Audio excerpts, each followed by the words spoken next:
Engineering যে হয়েছে আমরা সবগুলো বিষয় সময় সময় জানিয়েছি। একদম ইলেকশনের আগের রাত থেকে আপনারা কি কি হয়েছে দেখেছেন, ইলেকশনের দিন, ইলেকশনের রাত কি হয়েছে। আমরা ভোর 5টা পর্যন্ত ইসিতে ছিলাম। বাধ্য হয়েছে আমরা ইসির মেম্বারদেরকে ঘুম থেকে উঠে বলেছি আপনারা ঘুমাচ্ছেন, আমাদের এই ধরনের অবস্থা। পরবর্তীতে ওনারা কাগজ দিয়েছে, বলেছেন যে এই আসন বাকি, এই সেন্টারে 2টা বাকি, 3টা বাকি, 4টা বাকি, কিন্তু পাশের সেন্টারে 8:30টার সময় ঘোষণা দিয়েছে। এই ধরনের ডিসক্রিমিনেশন, এই ধরনের চরম ভাবে বলা যায় যে ভোট জালিয়াতির সব ধরনের পদক্ষেপ তারা নিয়েছেন প্রশাসনের একদল বা নির্বাচন কমিশনের সাথে একদল লোকের সহযোগিতা নিয়ে। আমরা চাই এটাই জাতির সামনে চলে আসে এবং এটা আসবে ইনশাআল্লাহ। নির্বাচন উত্তর বাংলাদেশের বিভিন্ন জেলাগুলোতে, উপজেলাগুলোতে, বিভিন্ন এলাকায় আমরা মারাত্মক ধরনের আক্রমণের শিকার হচ্ছি। সেখানে প্রতিদ্বন্দ্বী প্রার্থী হিসেবে আমাদের উপর বা আমাদের সমর্থকদের উপর, আমাদের এজেন্টদের উপর, ক্ষেত্র বিশেষে মহিলাদের উপর হামলা করা হচ্ছে। শতাধিক ঘটনা ইতিমধ্যে ঘটেছে। আমরা সবগুলোর তথ্য নিয়মিত কালেকশন করছি এবং সেই সমস্ত তথ্যগুলো আপনারাও পাচ্ছেন জাতীয় সংবাদপত্র, জাতীয় সংবাদ মাধ্যমগুলোতে সেই সমস্ত বিষয়গুলো আছে।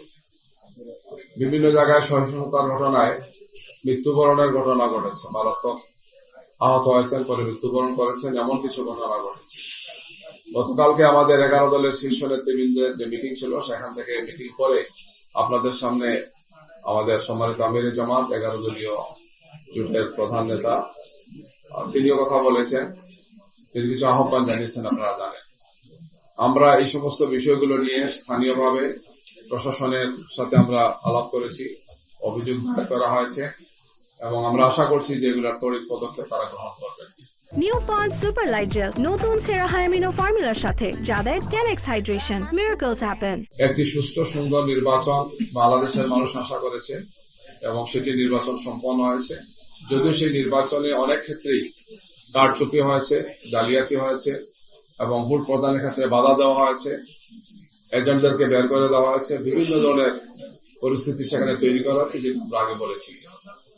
আমরা আজকেও আপনাদের সামনে এই সমস্ত বিষয়ে কথা বলবো। আমাদের আইনজীবীদের প্যানেল আছেন এখানে। আমরা বেশ কয়েকটি আসনে, এখন পর্যন্ত আমরা প্রায় 30টি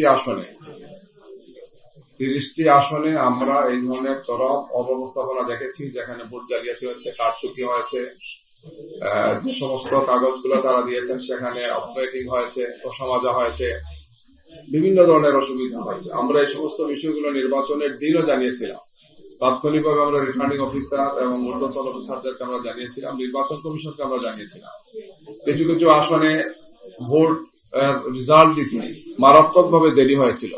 যেমন ঢাকার কয়েকটি আসনে আমরা ভোর 5টার সময় গিয়ে নির্বাচনের রেজাল্ট পেয়েছি, অথচ আরো কিছু কিছু আসনে বিদ্যুৎ গতিতে রিপোর্ট দেওয়া হয়েছে, রেজাল্ট দেওয়া হয়েছে। এই ধরনের চরমভাবে পক্ষপাত দুষ্ট কিছু আচরণ হয়েছে।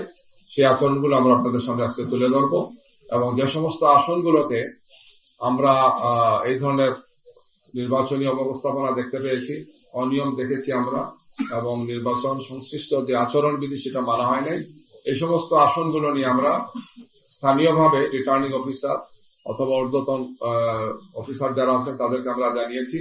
আমরা পুনঃগণনার জন্য, নতুন করে ভোট গণনার জন্য আমরা সেখানে সংশ্লিষ্ট যারা আছেন তাদেরকে আমরা আহ্বান জানিয়েছি, যাতে তারা এই বিষয়ে সেখানে প্রয়োজনীয় পদক্ষেপগুলো গ্রহণ করে। আমরা এই বিষয়ে নির্বাচন কমিশনকেও আমরা জানাবো, তাদেরকে আমরা যোগাযোগ করেছি, তাদের কাছে আমরা এটা পৌঁছাবো এবং এই ব্যাপারে সম্ভাব্য সব ধরনের আইনি পদক্ষেপ নেওয়ার সুযোগ আমাদের আছে। আমরা সেই সমস্ত আইনি পদক্ষেপগুলো আমরা গ্রহণ করব। আমরা বিভিন্ন জায়গা থেকে তথ্যপত্র পেয়েছি, যে সমস্ত কয়েক শত ঘটনা ঘটেছে, বিভিন্ন ধরনের হামলা মামলা। এর মধ্যে প্রথম আলোতে আসছে, আপনারা দেখবেন এত, যে বিদ্রোহী প্রার্থীর সমর্থককে পিটিয়ে হত্যা, অভিযোগ স্বেচ্ছাসেবক দলের নেতার বিরুদ্ধে। এই নির্বাচনের পরিঘটনাটি ঘটেছে, যেটি আসছে আমাদের কাছে সমস্ত তথ্যগুলো আছে। এছাড়াও আরেকটি হত্যাকাণ্ড ঘটেছে, সেটি হচ্ছে মুন্সিগঞ্জে, এটা বাগেরহাটের নির্বাচন পরবর্তী সহিংসতা বিএনপির বিদ্রোহী প্রার্থীর সমর্থক নিহত এবং তাদের নেতার ধারে সেটা ঘটনা ঘটেছে। যায় দিনেও এটি আসছে। হালুয়াঘাটে নির্বাচন পরবর্তী সহিংসতা একজন শিশু এবং কয়েকজন আহত হয়েছে। এছাড়া এই ধরনের নিহতের ঘটনায় একজন ছেলের সুখে মায়ের মৃত্যু পত্রিকায় আসছে যে ফেনীর জেলার দাগনদী উপজেলায় সিলোনিয়া বাজারে গতকাল যুবদলের সন্ত্রাসীদের হামলায় আহত জামাত কর্মী দুলালের মাস টুক করে তিনি ইন্তেকাল করে।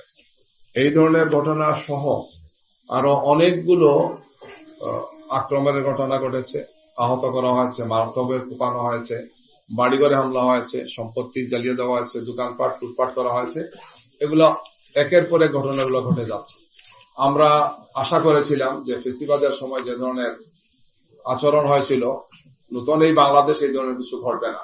তো আমরা দেখতে পাচ্ছি যে একের পর এক নির্বাচন পরবর্তী এই ধরনের ঘটনাগুলো ঘটছে এবং এই ব্যাপারে যারা সর্বাধিক আসন পেয়েছেন তাদের পক্ষ থেকে এই ধরনের কোনো দৃশ্যমান কোনো উন্নতি আমরা দেখতে পাচ্ছি না। তাদের নেতা কর্মীদেরকে এই ব্যাপারে প্রয়োজনীয় সংবরণ করা বা তাদেরকে মুক্তিশীল হওয়ার জন্য বা এই সমস্ত কাজ থেকে বিরত রাখার জন্য যে ধরনের পদক্ষেপ নেওয়া উচিত আমরা সেটা দেখতে পাচ্ছি না। আমাদের প্রত্যাশা যে নতুন এই বাংলাদেশে আমরা সহিংসতা মুক্ত একটি বাংলাদেশ পাবো, আমরা একটি সুন্দর বাংলাদেশ গড়ব যেখানে মত প্রকাশের স্বাধীনতা থাকবে, এখানে প্রতিদ্বন্দ্বিতা থাকবে, প্রতিযোগিতা থাকবে, কিন্তু এই সমস্ত বিষয় নিয়ে সহিংসতা হবে না, মারামারি হবে না, খুনাখুনি হবে না। আমরা এই প্রত্যাশা ব্যক্ত করতে চাই। আমাদের এজেন্টের নাম না দিয়ে অন্য এজেন্টের নাম লেখা হয়েছে, অথচ সেই এজেন্ট নামে কোনো আমার এজেন্টই ছিল না, যেহেতু এটা করেছে সবই আমরা অভিযোগ বলেছেন তো রাত্রেবেলায় আমরা অভিযোগগুলো দিয়েছি। একই ধরনের ঘটনা ঘটেছে অন্য আসনে। আমরা এখন পর্যন্ত 30টি আসনে পেয়েছি, আমরা আরো তথ্য নিচ্ছি। আমরা সবগুলো আসনের পোলিং স্টেশন আছে, অর্থাৎ ভোট কেন্দ্র আছে, সেখান থেকে তথ্যগুলো আমরা নিচ্ছি। এই জন্য সময় একটু লাগছে আমাদের। আমরা ইতিমধ্যে 30টি করেছি, আরো তথ্যপত্র পেলে আমরা বাকিগুলোতে পাবো। এগুলা ইচ্ছাকৃতভাবে তারা করছেন, তারাই সন্ত্রাস করেছেন, তারাই রাহাজানি করেছেন, তারাই হামলা করেছেন, তারাই ম্যানিপুলেশন করেছেন, উল্টো আমাদের দিকে তারা এগুলা করছেন। আমরা যেগুলো দিয়েছি এগুলো জেনুইন। এই যে আমরা যেগুলা তথ্য দিলাম আপনাদের কাছে, আমাদের কাছে আছে এই সমস্ত জেলাগুলোতে বা এই সমস্ত এলাকাগুলোতেও প্রথম দিকে ঘোষণা আছে, কিন্তু পরবর্তীতে দেখা গেল রহস্যজনক কারণে যে আমাদের এগিয়ে থাকা আসনগুলোকে বলা হচ্ছে যে না আপিল করছে। কি কারণে? অমুক অমুক কারণ, বিভিন্ন ব্যাখ্যা তারা দিয়েছে। যেমন 150টা সেন্টার, 10টা সেন্টারের কোনো ঘোষণা দেন না, 8:30 9টার মধ্যে সবগুলো গণনা হয়ে গেছে, 10টা সেন্টার বাকি। এই 10টা সেন্টার পরে দেখা গেল যে আমরা বলা হচ্ছে যে আমাদের প্রার্থীকে তাকে পরাজিত ঘোষণা করা আছে। আমরা তথ্যগুলো নিয়েছি, দেখলাম এখানেই এই অব্যবস্থাপনাগুলো এবং এই জালিয়াতির কাজগুলো তারা করেছেন। এই সব তথ্যগুলো চলে আসলে এই সিনারিওটা ভিন্ন হবে, যেমন ভিন্ন হতে পারত। আইনি সব পদক্ষেপ আমরা নেব, আইনি সব ধরনের স্টেপগুলো আমরা নিচ্ছি। আমরা এই ধরনের কোনো কাজ করি নাই, হয়তো উদ্দেশ্য প্রণোদিত ভাবে আমাদেরকে এটাকে করতে পারে। আমাদের এজেন্ট থাকবেন, আমরা থাকবো। পুনঃগণনা যখন হবে তখন তো এই সমস্ত কাগজ সামনে আসবে, এজেন্টের সামনে আসবে, সবগুলো বিষয় আসবে, সেটা ক্লিয়ার হবে। ইঞ্জিনিয়ারিং যে হয়েছে আমরা সবগুলো বিষয় সময় সময় জানিয়েছি। একদম ইলেকশনের আগের রাত থেকে আপনারা কি হয়েছে দেখেছেন, ইলেকশনের দিন, ইলেকশনের রাত কি হয়েছে। আমরা ভোর 5টা পর্যন্ত ইসিতে ছিলাম, বাধ্য হয়েছে আমরা ইসির মেম্বারদেরকে ঘুম থেকে উঠে বলেছি আপনারা ঘুমাচ্ছেন, আমাদের এই ধরনের অবস্থা। পরবর্তীতে ওনারা কাগজ দিয়েছেন, বলেছেন যে এই আসন বাকি, এই সেন্টারে 2টা বাকি, 3টা বাকি, 4টা বাকি, কিন্তু পাশের সেন্টারে 8:30টার সময় ঘোষণা দিয়েছে।